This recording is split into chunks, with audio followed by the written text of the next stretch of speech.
வணக்கங்க. இந்த வீடியோல நம்ம எத பத்தி பார்க்க போறோம் அப்டின்னா, டிஎன்பிஎஸ்சியோடைய குரூப் 5A அந்த எக்ஸாம் உடைய நோட்டிஃபிகேஷன் பத்தியான டேட்ஸ் அண்ட் எக்ஸாம் டேட் குடுத்திருக்காங்க. அத பத்தியும், as well as நம்ம அகாடமில குரூப் 5Aக்கான பேட்சஸ் ஸ்டார்ட் பண்றத பத்தி தான் we are going to discuss. So இந்த குரூப் 5A எக்ஸாம் பொறுத்தவரைக்கும், so it is Group 5A Services Assistant Section Officer in Secretariat post. So those who have completed 5 years in அசிஸ்டண்ட்டாவோ ஒரு junior அசிஸ்டண்ட்டாவோ நீங்கள் work பண்ணியிருந்தீங்க அப்படின்னா இந்த எக்ஸாம்ஸ் எழுதுறதுக்கு you are eligible.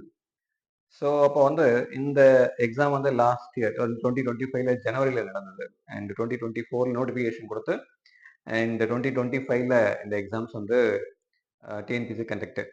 அதுக்கு முன்னாடி லாஸ்ட் ஒன் டைம் வந்து they have conducted TNPSC group 5 services 2022-23 நடத்திருக்காங்க. ஸோ அப்போ இந்த எக்ஸாமுக்குன்னு ஒரு ஸ்ட்ரக்சர் இருக்கு, ஒரு பேட்டர்ன் இருக்கு, ஒரு சிலபஸ் இருக்கு.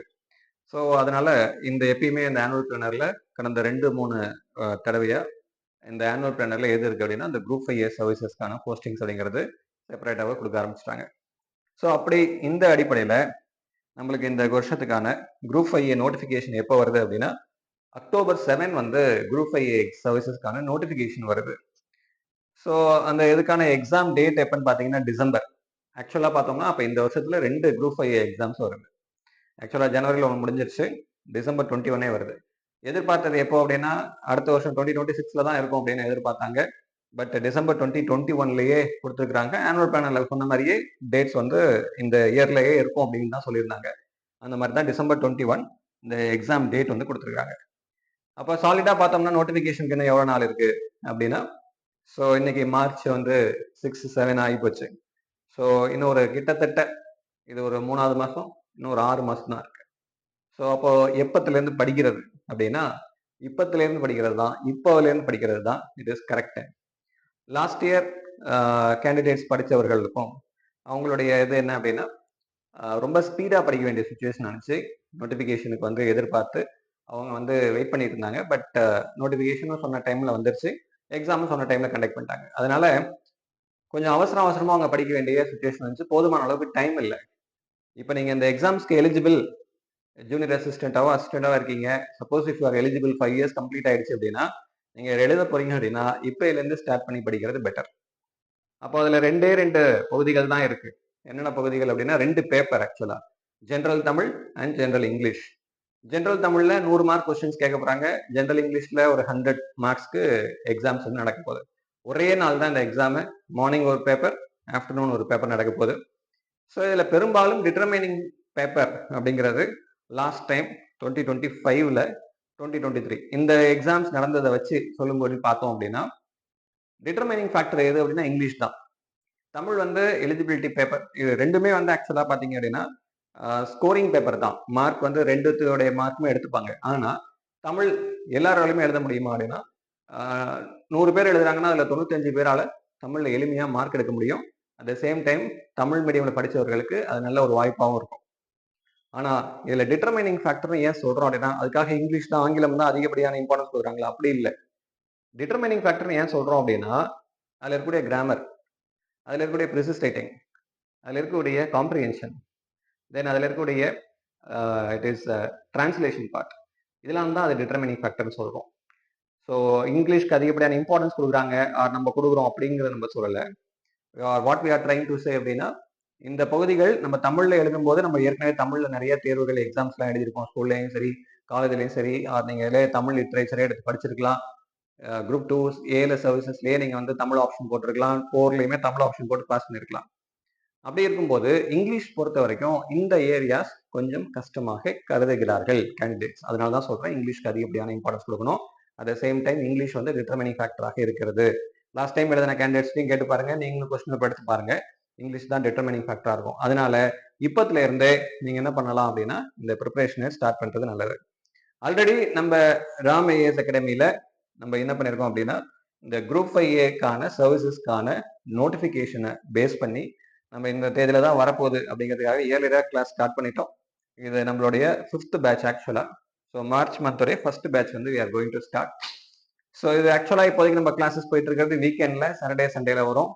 ஸோ சாட்டர்டே சண்டேல மார்னிங் பேச்சஸ் வரும் அண்ட் இல்லை அப்படின்னா ஆஃப்டர்நூன் பேச்சஸ் வரும். இப்போதைக்கு வந்து எதர் மார்னிங் செஷன் இல்லைன்னா ஆஃப்டர்நூன் செஷனில் தான் கண்டக்ட் பண்ணிட்டு இருக்கோம். ஸோ அப்போ வந்து இந்த பேட்ச் பொறுத்த வரைக்கும் இப்போ மார்ச் ஸ்டார்ட் பண்ணுறது வீக்கெண்ட் பேட்சாக வரும்.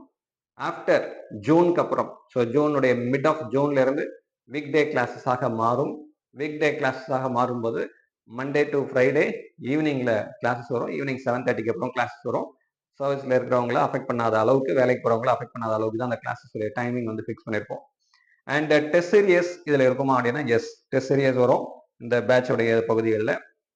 டெஸ்ட் சீரியஸ்ல மொத்தம் 30 டெஸ்ட் வருங்க. ஸோ தமிழ் அண்ட் இங்கிலீஷ்லாம் சேர்த்து 30 டெஸ்ட் வரும். 10 ஃபுல் டெஸ்ட் இருக்கும் அண்ட் 20 வந்து யூனிட் வைஸ் டெஸ்ட் இருக்கும். தமிழில் 10, இங்கிலீஷில் 10 unit wise test and full test வந்து 10 டெஸ்ட் இருக்கும். ஸோ டோட்டல் 30 டெஸ்ட் இருக்கும். இது இல்லாமல் materials we are going to provide. தமிழுக்கும் இங்கிலீஷ்க்கும் சரி, கிராமர் பகுதிகளுக்கும் சரி, each and every topic we are providing materials. அதோட சேர்த்து exercises we are going to give. So இது எல்லாமே இந்த பகுதிகளில் இந்த கிளாஸஸில் உண்டு. ஸோ இதுக்கான அட்மிஷன்ஸ் வந்து ஓப்பனில் இருக்கு. ஸோ ஆன்லைன்லேயும் உண்டு கிளாஸஸ் அஸ் வெல் அஸ் ஆஃப்லைன்லேயும் உண்டு. அண்ட் ஆன்லைன்லேயும் வந்து நீங்கள் அட்டன் பண்ணுறதா இருந்தாலும் அட்டன் பண்ணிக்கலாம். ஸோ இட் இஸ் ஆன்லைனில் வந்து 1-to-1 டிஸ்கஷன்ஸும் இருக்கும். அண்ட் டெஸ்ட் எழுதுறதும் வந்து போஸ்டர்லேயே நீங்கள் எழுத முடியும். அண்ட் அலாங் வித் இந்த இதோட சேர்த்து எதுவும் ஸ்டார்ட் ஆகுது அப்படின்னா இந்த பேட்சோட டெஸ்ட் சீரியஸும் நம்ம லான்ச் பண்ணுறோம். ஏற்கனவே சொன்னேன் இல்லையா, 30 டெஸ்ட் அப்படிங்கிறது. அந்த 30 டெஸ்ட் ஆல்ரெடி நான் படிச்சிருக்கேன் சார் குரூப் 5A, எனக்கு ரிசல்ட்ஸ் வந்து பயமா இருக்கு அப்படிங்கிறவர்களும் இந்த குரூப் 5A டெஸ்ட் சீரியஸ் நீங்க ஸ்டார்ட் பண்ணி எழுதுறது நல்லது. ரிசல்ட்ஸ் எனக்கு வராது அப்படின்னு நம்புறவர்கள், ரிசல்ட்ஸ் வரும்னா வெயிட் பண்ணி நீங்க வந்து பண்ணுங்க. ரிசல்ட்ஸ் வராது, நான் ஒழுங்கா ப்ரிப்பரேஷன் பண்ணல, இந்த டைம் ஆச்சு நான் ப்ரிப்பரேஷன் நல்லா பண்ணணும் அப்படின்னு நினைக்கிறவர்கள் டெஸ்ட் சீரியஸ் ஸ்டார்ட் பண்ணணும் அப்படின்னா ஜாயின் பண்ணுறதா பண்ணிக்கலாம். 30 டெஸ்ட் வருங்க. 30 வீக்கெண்ட் நீங்க எழுதுற மாதிரி இருக்கும். அப்படின்னா பார்த்துக்கிட்டிங்கன்னா நியர்லி அரௌண்ட் ஒரு 6 மந்த்ஸ் தான் இருக்கு. ஸோ இட் இஸ் அதுவே டைம் வந்து கொஞ்சம் பத்தாது. ஸோ அதனால கரெக்டாக இருக்கும் டிசம்பர் அப்படின்னு வரும்போது. அதனால சிலபஸ் பொறுத்த வரைக்கும் இப்போ இந்த பேட்ச் ஆரம்பிக்கிறதுடைய சிலபஸ் எப்போ முடிப்போம் அப்படின்னா நோட்டிஃபிகேஷனுக்கு முன்னாடி எல்லா சிலபஸும் முடிக்கணும் அப்படிங்கிறதா இந்த பேட்சுடைய அப்ஜெக்டிவ். ஏற்கனவே ஆரம்பிச்ச பேட்சுடைய அப்ஜெக்டிவும் இந்த பேட்சுடைய அப்ஜெக்டிவும் அப் டு ஏப்ரல் வரைக்கும் வரக்கூடிய பேட்சஸ் எல்லாருமே என்ன வரும் அப்படின்னா சிலபஸ் வந்து பிஃபோர் த நோட்டிஃபிகேஷன் முடிக்கணுங்கிறதா அப்ஜெக்டிவ். சைமல்டேனியஸ்லி அதுக்கப்புறம் நோட்டிஃபிகேஷனுக்கு முடிச்சு வந்துருச்சு, அதுக்கப்புறம் கிளாஸுக்கு ஓவர் ஆயிடுமா அப்படின்னா கிடையாது. அப் டு எக்ஸாம்ஸ் வரைக்கும் டெஸ்ட் பேட்ச். இந்த 5th பேட்ச் எப்ப ஸ்டார்ட் ஆகுது அப்படின்னா March 9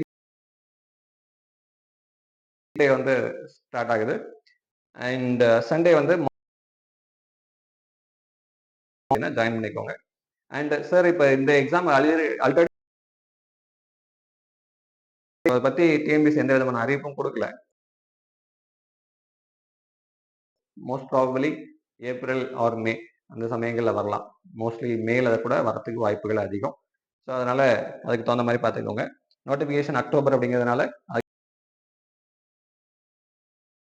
so don't wait for notification for further updates of TNPSC வேற எதுவும் அப்டேட் ஸோ எதிர்பார்க்காத விட அளவு அதிகமாகவே இருக்கிறதுக்கான வாய்ப்புகள் அதிகம். ஸோ இட் இஸ் நாட் டிஎன்பிஎஸ்சிலேருந்து வந்த சோர்ஸ் தான் சொல்லலை நான். ஸோ ஜென்ரலாகவே எலெக்ஷனுக்கு முன்னாடி இருக்கக்கூடிய ஆண்டுகளில் தேர்வு நடக்கும்போது நோட்டிஃபிகேஷனில் கவுண்ட் வந்து அதிகமாக இருக்கும். அந்த பேசிஸில் வச்சு நான் சொல்கிறேன். ஸோ அதனால் நோட்டிஃபிகேஷன் வரது உறுதி. இந்த வருஷம் எக்ஸாம் நடக்கிறதும் உறுதி. ப்ரிப்பரேஷன் நீங்கள் பண்ணுங்கள், நீங்கள் கிளியர் ஆகிறதுக்கான வாய்ப்புகள் அதிகம். ஸோ இந்த பேட்ச்க்கான timing Saturday Sunday either morning batch or afternoon பேட்ச்சில் வரும். ஸோ அதில் நீங்கள் அட்மிஷன் பண்ணணும் அப்படின்னா பண்ணிக்கோங்க. தேங்க்யூ.